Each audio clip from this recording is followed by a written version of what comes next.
Kia ora koutou. My name is Brice. I'm the Manager of Learning, Engagement and Success Services at the Open Polytech. I'm delighted to present on our model of intentional positive intervention in learner success in open, distant and flexible learning.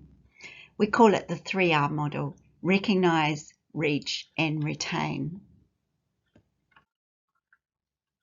At the Open Polytech here in New Zealand, we have around 30,000 learners, all studying by distance, engaging at their own pace and in their own time. And our focus in recent years has been on developing our capability to successfully deliver learning at scale. Most of our learners are also working, or they have other daily commitments that they balance alongside their studies. So we offer the flexibility they need to be able to progress and manage those other commitments. This slide shows the expected learning pathway from our course creation process through to the learner's final graduation. You can see there is an out-of-course phase in the pre-enrollment stages and an in-course phase post-enrollment. The work I'll be presenting today relates to the in-course phase after learners have enrolled, from the pale green onboarding through to the pink course or program completion. Now, the above looks like a smooth pathway, but in fact, there are many critical attrition points between the green and the pink, and that's what we'll be exploring today. So our problem in simple terms is, how do we recognise when a learner slips off their expected pathway? And then how do we reach them when they are so very unreachable? And how do we retain or retrieve them?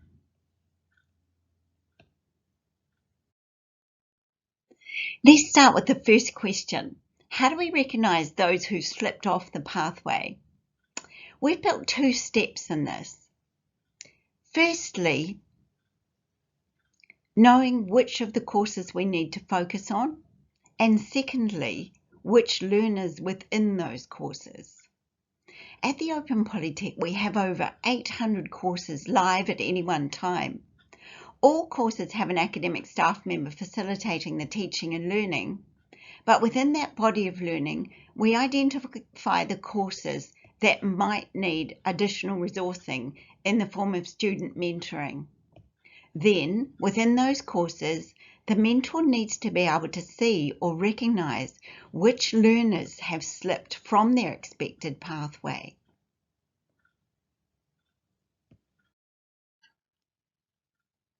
To identify the courses, we devised a priority course report. In this report, all our courses are assigned a priority score derived on a set of weighted metrics based on the previous 12 months' performance of that course. The metrics, as you can see here, include a number of important EPIs, and we pay particular attention to an equity measure for the priority learner groups here in New Zealand, our Māori and Pacifica. This is a real-time report that is constantly adjusting as each course closes, and it allows us significant insight into the performance of that course. This is a snapshot of what the report looks like with all the metrics displayed. Obviously, it doesn't show all the courses, just a few. This first graphic shows the averages at the bottom of all our courses. You can see a negative equity score of 11 for Māori and -14 for Pacifica. The second graphic here shows the differences, shows the averages of the priority courses only, and you can see significant differences that determine the recognition of a priority course. Of our 800 or so courses, we recognise about 93 as priority, so that's just over 11%. Each of the recognised priority courses will be assigned a mentor, or at least, perhaps more accurately, a mentor is assigned to a group of priority courses. We don't have 93 mentors, we have around 20. Again, our response to this problem had to be scalable. We had to devise a model that identified exceptions only, so that those that deviated from the expected pathway along the critical attrition points were recognised. In order to do that, we needed a comprehensive data set that brought together all the data on each individual student and a set of flags to pinpoint those we needed to engage with. We've called that data set the Student Engagement Dashboard. And it looks like this. It's a Power BI application that draws from multiple sources. We have over 40 technologies that support our functionality, and they all need to speak to each other. This dashboard surfaces the critical data that will enable us to recognise those learners we need to reach. You can see on this first graphic a single course and the activities of the learners in that course. We have all the important information about each.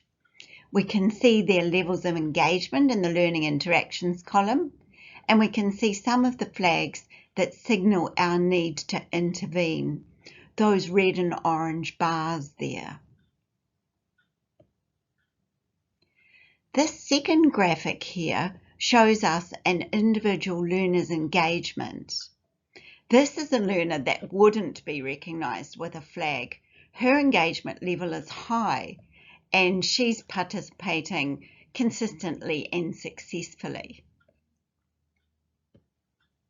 The third graphic here shows the same learner's individual assessment record.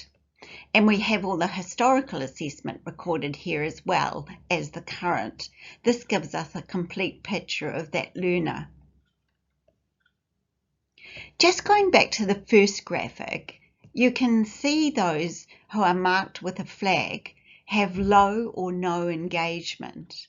And if you look over to the right, you can see there at the bottom pale blue tabs that mark what we call success criteria. These determine the intervention. SC2, or Success Criteria 2, for example, has two components. The learner either hasn't logged in the first 2 weeks, or they have low engagement by the 3rd week. Success Criteria 2, as an example, surfaces the red and orange flags.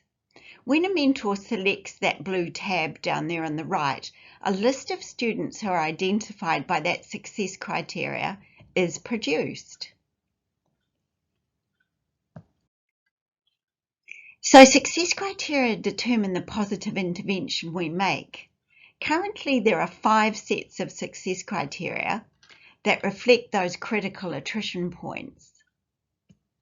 Beginning post-enrollment, when we start by recognising learners who have never studied with us online before, through to those who miss their assessment due dates or fail an assessment and then don't resubmit.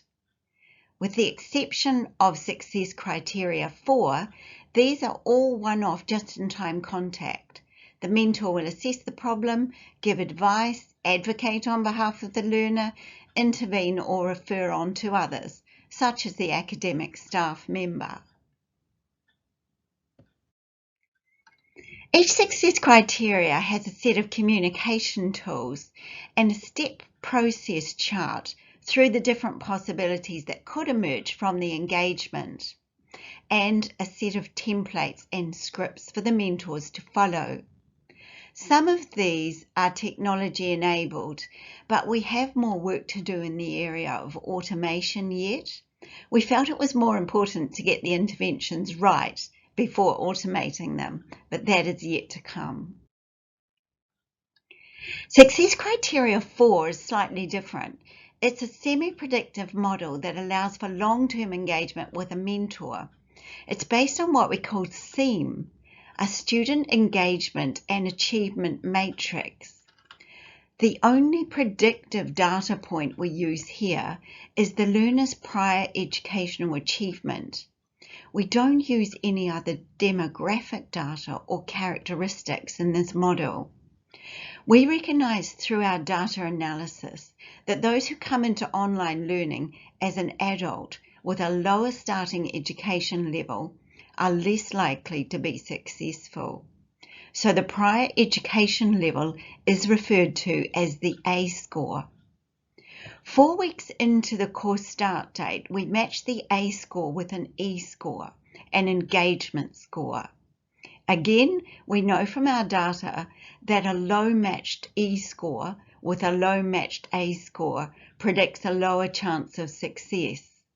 The mentor process here with these learners is to engage in a more detailed response that might include regular check-ins, perhaps motivational interviewing, and ongoing monitoring and encouragement.